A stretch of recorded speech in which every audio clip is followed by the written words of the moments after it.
Good morning, good day, good evening, wherever you are, and whatever time you're watching this. And lovely to have Bridget Long back, whom I've known for quite a few years now. And this is part 3 of our perspectives on expanded consciousness. And today we're going to be sharing some of our favourite quotes and favourite perspectives from different authors. And what it means to be more in the expanded consciousness. And we had a slight technical glitch this morning. That's why we're running a little bit late, but always in the flow, always like breathe and we will recover and go with the flow and laugh as well. We keep saying, it's important to, be cheeky and a bit like, playful, even with yourself, not take life or yourself too seriously. And that's so important to in flow. Yeah. Otherwise we can drive ourselves stir crazy, isn't it? Actually, that's funny. You asked me about books, Esther. So good morning to you. So sorry, first of all. Good morning. There is one book that I didn't bring to this pile. When you started talking about having fun, I was just like, another huge one for me, which is all about, which is called The Game of Life and How to Play It. Oh, yes, of course, Florence Scovel-Shinn. Yes. And that's one of my early spiritual influences, to be honest. Really? Very early. Even at the time when I was working with New Skin as well. It was 2016, 17, I think. I started getting into her works. And probably, you know how it is, you feel like there's a tour de force, you go literally in a circle and you come back, you think, I've got to revisit that. Because I think that's the important thing, isn't it, Bridget? You can read it once and think, that's interesting, and take something away from it. But when you keep revisiting some of these powerful books, you get more and more, and it becomes more enrichment. You peel back and the new insights, like I've read this. And because you're changing too, because you're changing, you're expanding your awareness. You take something different every time. Absolutely. It's like, I can't remember reading that last time. Oh, now I get it. Oh, now it's like, ding, ding, ding, ding. Going off and don't be fearful, because, you would take what you need right at that point in time. I feel it's like we're always destined to hear the message we're supposed to hear. And we have to be open, be ripe to receive that and to be able to implement it. And that's the key as well, isn't it? It's not just understanding something intellectually. We just mentioned that before going live. We have to really, we talked about this previously in the live, that we have to really embody it and live it in our lives to apply it in everything we think, do and say. Yes. Absolutely. Yes. So Bridget, what are you going to share with us today? I'd love to hear your favorite snippets. I think it's worth mentioning, because we have done 2 other calls before. Sure. Sorry to recap. And why we got to this conversation today. So for me, it's all about bringing into fruition what we want to create in our lives once we have got clarity of what that is and why we want it. Yeah. So I think that, when I was preparing for this call, I wrote a couple of notes. And the difference, and we've spoken about this before, it's about leading an intentional life rather than a life by default, where we get a bit of what we want and a bit of what we don't want, and it's satisfying sometimes, but why not have it satisfying all the time? So I think the first thing is clarity. Spend time understanding, because the changes that will be required, and that's what's getting me to talking about the actual subject today, the changes required will ask you more, will put you in front of everything you're not good at, right?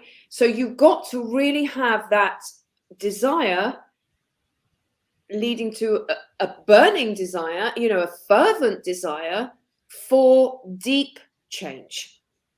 Because if that desire is not strong enough, the flame will go out pretty quick once we actually are confronted with all these things that we're not good at, i.e. sometimes feel we're not good enough, right? So that's one of the things, right? That Freudian slip. But, that's really what led us to today. So I was like, okay, so fair enough. I've taken the time, it might take, it's taken me pretty much years, to get to a really strong point of clarity about what I want to create in the next 2 to 3 years. But I gave myself the time to do that, really since 2020. It's only just like probably in the last few weeks that I've got everything molded into a really clear, vivid image. But I gave myself the time to do that. And that was a gift, right? Yeah. Can I say that I echo that? I think 2020 for me, it was quite a big transitional year for many people, I think, with COVID and everything. And it was like more or less a wake-up call. And I'm thinking, this is time for me now, and time to go within and to really find out what it is want to make of this life, and how I want to show up, and how much impact I want to make. Do I want to make the bigger impact? And that was very clear to me. And then you start working out, and it's only in the action that you start finding out what it is, how it comes together. Really, you don't, or we can't always. You can't just sit around waiting for get complete clarity. You've got to start experimenting. And I think that that those existential questions that we, it's almost like a collective consciousness, wasn't it? With the fact that everybody was affected by lockdown, bar none. And that collective consciousness seemed to stir up some kind of collective energy of people asking themselves those really deep questions, like you've just said. What do I want to do for the rest of my life? Or what do I do not want to do for the rest of my life? As I spoke about that earlier, it's easy to fight previously. You don't know what you want, just write down what you don't want. Or you can go through saying, I want to know what I want, right? So we came into that kind of so many conversations I had with people. That was a time when I sat down and I thought, I don't want to commute to work every day for an hour and a half. I don't want to work with this horrible boss. I want to have more income and more impact in my work. I want to have better relationships with my family, my children. So everybody was asking themselves a really, really deep, important questions. And you and I weren't exclusive to that. So then it's all about, okay, I'm ready. I'm ready. And then you take one step forward, you think, oh my God, I'm so not ready. This is like, what the hell? I didn't realize that was going. So then it's about the motivation will leave you, but then that's when the discipline will have to kick in. And we're talking about, first of all, learning to really put in the daily practices that will help us go through the inner transformations necessary in order to create another future. I always say to people I train, this is an inside job. It's an inside job. You hear often so it's the first thing I want to share, really. People will say, you have to believe. You have to believe in what? You have to believe in what? Oh, you believe in yourself, no. First of all, you have to really believe irrefutably and irreversibly that your thoughts create your reality. And that by the law of attraction, whatever we have in our lives today is because we have created it. I didn't do that. He did that. I would never have created that. Well, unconsciously, you did. Dang. And so when I realized that all the challenging situations that I'd created in my life, it's because I had attracted them through my thoughts and my feelings, I was like, wow, isn't that interesting? So instead of feeling resentment or angry, I just felt curious. It's like, so if I created all this, so maybe if I change this, I can change the next bit, right? I was like, wow, that's so like scientific. It is. It's a science. It's a flipping science. Oh my God, there's nothing woo-woo about this at all, right? It's like, okay, let's get on with it. How difficult can that be? Well, blow me down with a feather. The mind is very powerful, and the mind has a mind of its own, created by all the past conditioning of everybody's opinions that we've picked up on our physical trail so far.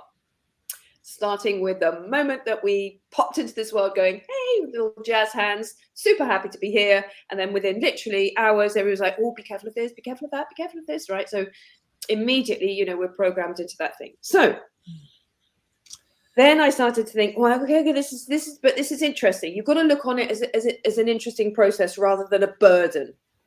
And that's the first line in the game of life and how to play it, is that most people will think of this life as a burden, but actually it's a game. You just need to know what the rules are, right?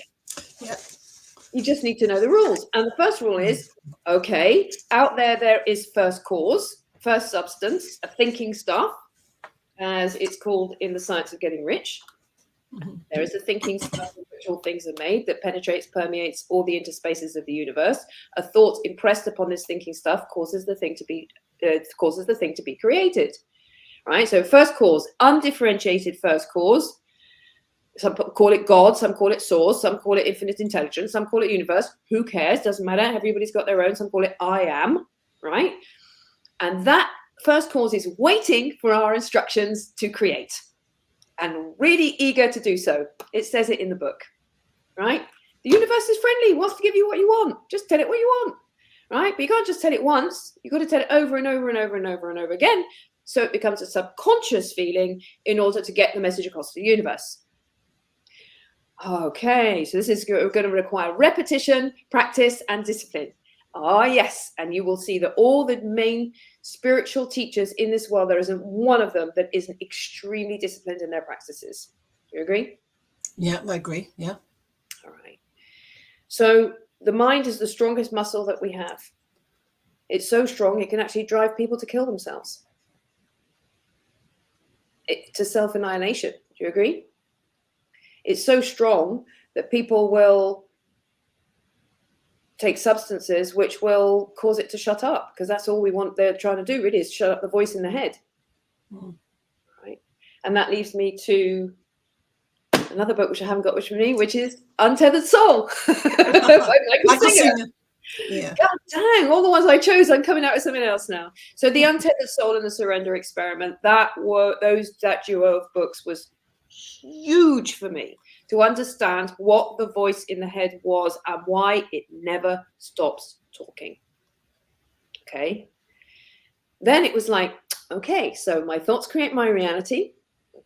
I am the creator of my own reality. I am under the influence of the law of attraction. There's no way around it. You know, we are magnetized and we are attracting to us what we think and what we feel. And then it's about going into the processes, and I think that's really where, you know, we're going to the backbone of what we want to talk a little bit more about. Anyway, has that made sense to you, Esther? Yes, it certainly has. Yeah, certainly joined the dots. So tell me a little bit about you came up with some ideas about what you wanted to share today as well, didn't you? Yeah, I mean, you did mention it, the I am, and, you know, this connection to source. So the I am Discourses was apparently channeled by Guy Ballard in 1932. It was from the master, Ascending Master, so-called Ascending Master, St Germain. And you can listen to them on YouTube. There's a guy who's actually recorded or voiced over them. I can't find them anywhere else apart from YouTube at the moment. So I haven't even got them in the physical. Yeah. But it basically, so one of the quotes that really jumped out at me was, there is only one thing in this universe that can surround you with limitation, and that is accepting the outer appearance instead of the mighty active presence of God in you. So we talked about that. That's why the external transformation has to start from within. We create that external reality, and it is through the presence of the spirit within us, the I am. And there is nothing more powerful than the I am statement. So Dr. Wayne Dyer said, even, you know, it's important that we use these words. So when you're saying affirmations, for example, that you do not use the negative or counter the negative. It is very much you allowing that in. So when you say something, when you choose to believe something for yourself, it is important that you actually affirm really positively. So and understand the power of the I am within you. that there's spirit moving within you, this energy, this connection to source, because there's no separation. And I think that's the problem I had. And, you know, being a cradle Catholic, we sort of taught there's this separation, that God is some higher deity and we can disconnected. Billowing cloud with a big beard. And the thing is, modern science, even with the quantum physics, means that we are not separated. There is this, whether you call it universal mind or cosmic intelligence, or as you say, God, the God energy within this universe, and that we are all connected. So whatever you do, think, and say has a connection, impact on others. And that's why we create our external reality, because we're all interconnected. There is this law of divine oneness. And but also conversely, we can harness the power of this God energy, or this, you know, powerful energy that we are, and create to our advantage. You know, and advantage means to the collective greater good, because by inference, we are all interconnected. So if we do something bad, it's going to actually impact us. It's going to ricochet back to us. And that's the idea of the law of karma, this law of cause and effect. So we have to always work in the highest good, and the highest good of ourselves. So basically, our higher self wants to experience love and happiness and joy. And when we express that for ourselves, we hopefully show and demonstrate it for others. And we can only start, and that's the biggest hurdle that we have at the moment, is that we don't like ourselves much. And we're taught, because, you know, self-love, what is that? It feels like it's vain, but the ego side of us is telling us that's vanity. And it's not. When it's pure love, when God love, you know, or spirit love, then it is not this vanity. This is not this sort of vain love. It is a wholesome, nurturing, healing love. And when we embrace it for ourselves, it actually ripples out to others. And coming back to, so another favorite quote of mine is from Marianne Williamson, and many people know it because I'm actually reading it at the moment on Kindle. It's The Return to Love, because I thought I've heard this quote, and this is perhaps my all-time favorite quote. And I haven't really read the book from which it's extracted. Okay. So I thought I need to read this. And, you know, it explores a lot about relationships and things like that, and relationship with ourselves and relationship with others. But I'm just going to read it out, even if you've heard it many times before, because you cannot impress. It cannot be said often enough. So our deepest fear is not that we are inadequate. Our deepest fear is that we are powerful beyond measure. It is our light, not our darkness, that most frightens us. We ask ourselves, who am I to be brilliant, gorgeous, talented, fabulous? Actually, who are you not to be? You are a child of God. Your playing small does not serve the world. There's nothing enlightened about shrinking so that other people won't feel insecure around you. We are all meant to shine, as children do. We were born to make manifest the glory of God that is within us. It's not just in some of us, it's in everyone. And as we let our own light shine, we unconsciously give other people permission to do the same. As we're liberated from our own fear, our presence automatically liberates others. And that is so powerful, you know. It's embracing love for ourselves, knowing that we have this power to be who we desire to be. And that inner desire is the spirit moving. You know, I mean, even if you're not terribly religious, it's understanding that there's this higher force within us, and that it's all connected to unconditional love.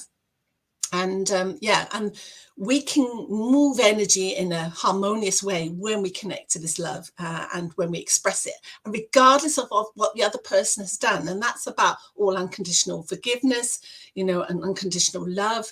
It's like people cannot, there's another, sorry, I'm going to change my third quote, because I was going to say something from Wayne Dyer and the wish is fulfilled, but I think I will stick to another quote because it connects so deeply with St Germain and Marianne Williamson. And it's a lady I found, that she's a medium, whether you believe in mediums or not, but the quote is so powerful. So she believes that she's channeled St Germain. And I think it's the bridge between St Germain and Marianne Williamson. And this is the quote that she says. These are the words that were channeled to her from St Germain. Blessed are you who love. Love is the ultimate experience in this life. Love will provide you with the riches of the universe. Practice true and deep soul love. Soul love comes from the deepest level of your being. Love embraces all. Love is beyond the understanding of the human part of you. To embrace and know it at its deepest level, one must first tap into the spirit, which is who you really are. Pray to understand and practice loving those whom you believe do not deserve it. All deserve love. All respond to love. Love is the most potent medicine in existence. We challenge you to use this power to change your world. Do not be skeptical until you try. To change your situation requires that you be love and nothing less. St Germain. So yeah, I I can't say anything more because it is just so powerful, and just remembering that, and I want you, and it's like not a challenge, but an invitation, I say, to look within and search for that love within you, not necessarily first for other people, but first for yourself. Always. And then allow it to ripple out to others, because when we're judging, when we're being negative about ourselves, means we're also doing it to other people.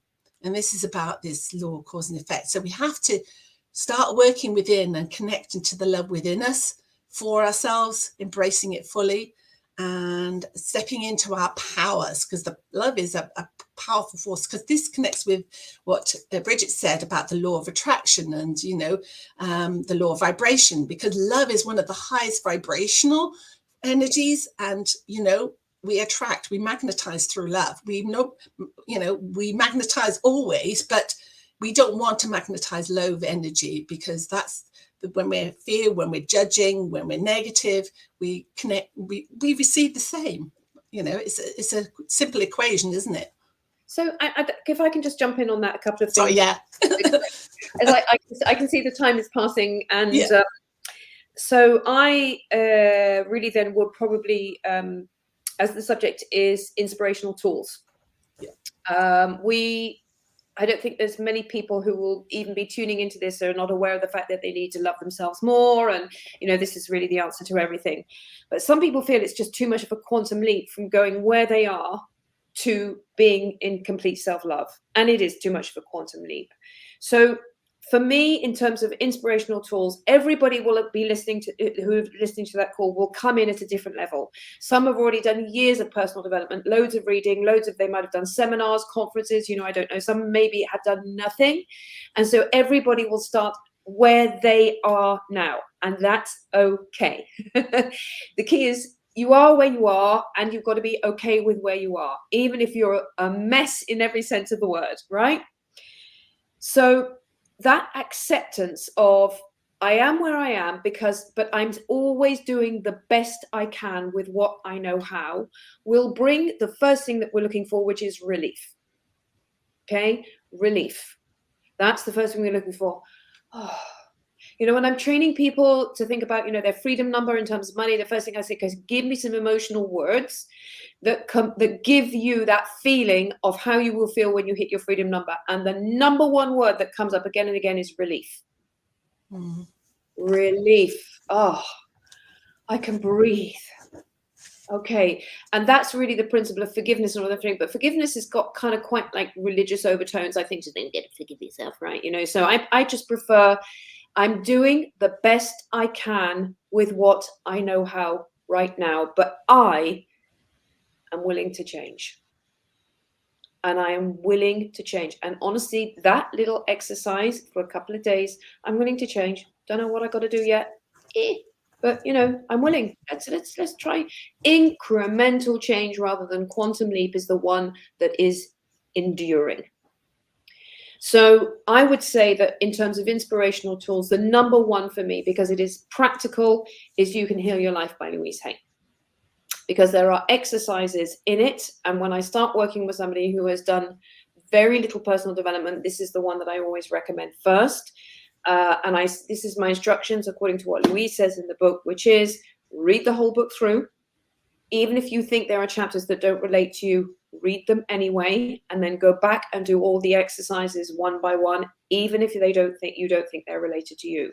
You're probably going to want to do this several times over the course of many years, because the first time you do them won't be the same as the second, as we said about reading books multiple times. I love this book because everybody can relate to it. Probably why it sold over 50 million copies. The practical, step-by-step, day-to-day. And she says, the first thing you've got to do, even if it seems terribly dramatic, go around for 2 or 3 days just saying, I approve of myself. Wow. I approve of myself. And the mind will go, no, you don't, no, you don't, no, you don't. And it will start with one of the 4 things that she talks about, which are the things that hold us back: guilt, resentment, fear, and criticism. So the first thing that we have to really promise ourselves, and I would say for Inspirational Tools, do it for a week. Promise yourself you're not going to criticize yourself or anyone else for 1 week, or even 1 day, or even 1 hour. Because those little incremental, moment by moment, segment intending processes lead to long-term deep change. But to go from I love myself unconditionally from a person who has had nothing but, criticism, resentment, guilt, and fear is too much of it. And that's why I think people don't start the journey, because they feel that they want to do that journey of 1,000 miles in the first day. Right? By the end of the day, that's it. I'm going to be like rocking and rolling, full of self-love. And, it's just... some people will go faster, and the other book, in The Power of Now, in Eckhart Tolle's story, he says, he came into full consciousness of that inner spirit that you were talking about, literally, because as soon as he suddenly thought, I can't live with myself anymore, it's like, hang on a minute, if I can hear myself saying this, who's listening? Is there 2 of me? Right? That's what he says in the book, and that's when I was just like, oh yeah. And I remember saying this to my son years ago. I was like, can you hear a voice in your head? He's like, well, yeah, of course. And I was like, well, who do you think's listening? And he was like, I'm sorry. And that was just like, I don't want to talk about this. It's going to fry my spirit. And I was just like, oh my God. So then it's just, again, the humor thing comes in. It's just like, oh my God, there's actually 2 of me. There's somebody who's talking and somebody who's listening. Oh yeah, out of my phone. Don't even try and go down that rabbit hole.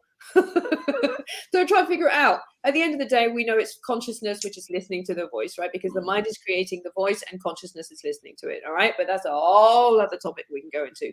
But we're talking about inspirational tools here, and I really believe that once you have that deep, irreversible, irrevocable desire to change what's in your bank account, what your body looks like, and your relationships, whether they be intimate or with our family or with our friends, when that desire is strong for change, even if it's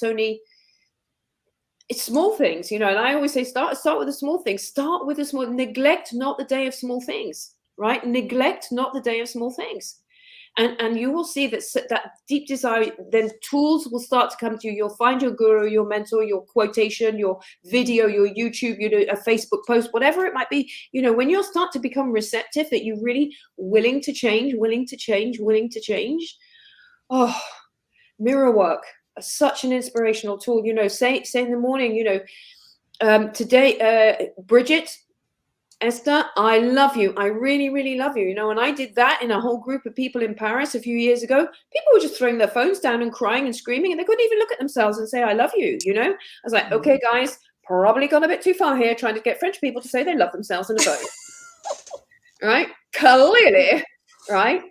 But then, so I'll say every morning to Minute, Bridget, I love you. You're wonderful. You're amazing. You're incredible. You're gorgeous. You're fun. You're powerful and all that. And I'll do that. This is one of the best days of my life. Yay. Right? Everything I need to know is working out for me. Whatever I need to know will come to me. Whatever I need to do, I will know what to do. And whatever I need will come to me. Yeah. I will do that every morning in Minute. So for me, Bridget, and part of self-love is that self-compassion. So it's also saying to myself, I am right where I need to be. you know, and then when you start being more calm about it and just Yeah. saying, and self-acceptance, I am where I am, I'm right where I need to be. Yeah. And I'm open to learning, I'm open to receiving. And when you sort of declare that, you're open to change, as you said, open to positive change, open to receiving words of wisdom, inspiration, connections, whatever that may be. Just be open and lay it open, but lay yourself bare in a way, you know, just yeah, without torture, self-torture, you know. And That I think, why, you know, this morning yeah. I always set an intention before I go to sleep. And after I say, you know, while I sleep, my body's relaxed, restored, renewed, revitalized. Every cell in my body is working perfectly. I'm incredibly healthy, and I'm so thankful for having such a wonderful body. That's the first thing I do as I'm falling asleep, head on the pillow. The next thing is I'm really thankful for the goal that I'm currently working on. In the morning, I will know just what to do, right? Every night I do it. And every morning I'll wake up with an inspirational thing. And this morning I got this, it was so strong. And I was like, I've never had that thought before in my life. And it was pace yourself. And I was like, I've never consciously thought that in my life before. You go 100 miles an hour, don't you? 100 miles an hour, right? Because yeah. what I'm working on at the moment is a 1 to 2 year plan. And Yeah. of course I have to pace myself, right? Because I know what I'm like. I'll go at it, and then it will just, I'll get to a point where I then know I'll just fall off the edge of the plate because I'm exhausted, and yeah, you know, it's good. You know, so keeping up with the expansion of my inner being, basically. And it was so clear. I just stood there in my bedroom, laughed out loud. I was just like, really? Just, you know, and sometimes it's something really spiritual, like, you know, all is well, or, you know, I love you, whatever. But today it was like, pace yourself. And so that tool of, you know, intentionally say, you know, or maybe you don't sleep well, you know, I'm going to sleep so beautifully. I'm going to have a wonderful dream. I'm going to wake feeling refreshed. I'm so grateful for this kind of, you know, that, you know, Neville Goddard, right? Neville Goddard, he says the two most powerful things for deliberate focus creation is sleep and affirmation, right? Sleep. So whether it's a nap, whether it's an overnight sleep, whatever it might be, set an intention before you sit to sleep, because the conscious mind will shut up. Finally, you know, that voice in the head, it will stop, and the answers will come. And every single day, I promise you, if you do it, oh my God, it's so powerful. And you know, I tell you, I mean, I took a nap yesterday, but before I did, I was like, you know what, I'm just going to really imagine even further what my life will look like when I've accomplished the current goal I'm working on. And it was just like, I really went into a carefree, happy fantasy about a few things, you know, what my life will look like. But earlier in the day, I had demanded of the universe, claimed a new affirmation that would take me into a consistent awareness of consciousness, which took me to a vibrational alignment with my goal, right? I was like, oh, for the love of God, give me the bloody affirmation, right? It was just like, I want it now. Anyway, I fell asleep after having imagined this happy, you know, scenario, woke up, and literally I grabbed my phone and I started writing. It was the most powerful. I'm not going to tell you what it was because it's personal, but, you know, it was just like so clear. Sleep is the most overlooked tool that we have available to us. But I think it's also the suggestion that you send to your subconscious before sleep as well, isn't it? Because you make your desires absolutely clear. You're in, you know, what you would like answered, or what you would like clarity on. Of course. Yeah. Of course. Yeah. But, you know, honestly, people just like, girl, you need to go to sleep more. You know, it's just like sleep deprivation has almost become for some people like a badge of honor. It's like, oh God, I'll never sleep. You know, I might take, you know, 16 hours a day or 18 hours a day, and I'll never sleep. I said, well, go to sleep. You'd be amazed at how intelligent the body becomes when you're asleep. It stops the momentum, but as you say, very, very. But this is, again, it's a practice. But honestly, if you do that for 30 days, within 30 days, you'll be a transformed person in so many ways. That, you know, that you just feel inside calmer, more serene, more clear. more happy-hearted, more sure-footed, more confident, more secure. It's what we want, really, isn't it? Right? It's just we want something because we think we're going to feel better for the having of it. And so, when we really connect with that, and we allow the subconscious to really work through us when the momentum stops of our speaking mind. Well, the thing is, when we're so much in the go situation and the overthinking situation, we become turgid when there's no way any messages, whether they're from divine or whatever, can't penetrate, come through to us. And that's the beauty of sleep and having that mindfulness time and that meditation time, is that's the time when it comes to us. For example, higher intelligence. Warren Buffett, right? One of the richest men on the planet. He claims he only works at most 2 to 4 hours a week. Because he says the rest of the time he reads, he has a good time, he sharpens the saw, but when he's on, he's on. He's on fire. He is focused, he knows where he's got clarity, he knows exactly what he wants to achieve. And I want to be like Warren Buffett. Work 2 hours a week, have a net worth of 100 billion. I think it's a book actually I'm going to read. I haven't read it yet. It was just Tim Ferriss and the 4-Hour Working Week, and I read. Oh, you haven't read that? Oh, right, okay. Because as my life proceeds and I get older, I want to have more time for me, and having more time for me is great, but I want to have more money to spend to be able, when I do have more time for me, right? There's no point. So I don't want to sit at home, twiddling my thumbs and doing nothing. I want to go out and travel and go to luxury weekend spas and go shopping in Milan and all the rest of it, right? Go to across America. So you need a lot of money for that.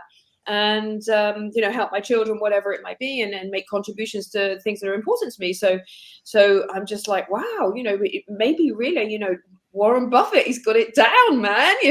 Well, it leaves clues. Success leaves clues, as they say. Like Napoleon Hill says. Quotes. Success leaves clues, right? I was like, I wonder if he's written an autobiography. I really should read it. There we go. Yes. So there's a few points. Okay. Yeah. Thank you. Anything more you want to add, Bridget? And I think we've said a lot today. And we said a lot, yeah. And there's a lot people can take away from that. Obviously, you reach, and I think I always believe that we rock up to this and we resonate with the people who will naturally connect with us, attracted to us, and we are attracted to each other because obviously we've got similar interests and not always shared desires, but we've got similar interests. It doesn't matter. And we're on a similar frequency, I suppose, in that sense. But also what you impart is also we strike a chord with certain people. And, and I believe, when you want to actually, if you're in business, be clear about what you want to say, express yourself, because and not be afraid of whether this is right for the, am I getting the message right? It doesn't matter. It's all about self-exploration and having, playing, and starting to know the rules of the game. But and then, you will impress on people, the right people. It doesn't matter. It's as long as it comes from the heart, isn't it? And it's with a pure intent. I had a great, I was listening to In the Vortex by Abraham Hicks the other day, and one of the questions that Jerry Hicks asked is, said, well, what do you do? What would you say if you want to attract new business partners into your organization, into your business? And so Abraham replied, very simple: I'm attracting aligned and talented people into my business. I mean, boom, baby, right? I'm just like, that is what we want, vibrationally aligned, and good at what they do. Totally. Who could ask for more? So, I mean, that's got straight into my affirmation. I'm saying I am attracting tens of thousands of. You've got a new affirmation. I mean, like, and then of course I realized that to attract aligned and more talented people, I've got to become more aligned and more talented myself. Because who you are is who you attract. Mm-hmm. Right? I was like, oh my God. That's in the 21 Irrefutable Laws by John Maxwell, by the way. Who you are is who you attract. And then when I'm seeing the people I'm attracting into my life in the past, I was just like, there's no way. There's no way I'm vibrationally aligned with that person. But there's something within that needs some work, is it? Clearly. Just look at the people around you, see who you're attracting. You know exactly where you've got to work on yourself. It's very, you've got to be humble about this, haven't you, Esther? You know, I mean, gosh, yeah. And accept that, you know, there may be something within us that needs a little bit of, but you know, graciously, with self-compassion, you know, we got to go with this. Always. Yeah. Your self-compassion for you, for me, it's always just about laughing at it. You know, at the end of the day, none of us are getting out of here alive, and we're all eternal beings anyway. So what does it matter? We'll do better next time. And on that note, thank you very much for listening in. Hopefully you've gleaned something from it. And we're going to go from here. Oh yeah. We look forward to our next session. Yeah. So Bridget, don't go away, but everybody else, thank you very much. Thank you so much, everyone. Listening in and popping in now and again. And please put down any comments. We'll come back to them after we've finished to close the live. Thank you. Thank you.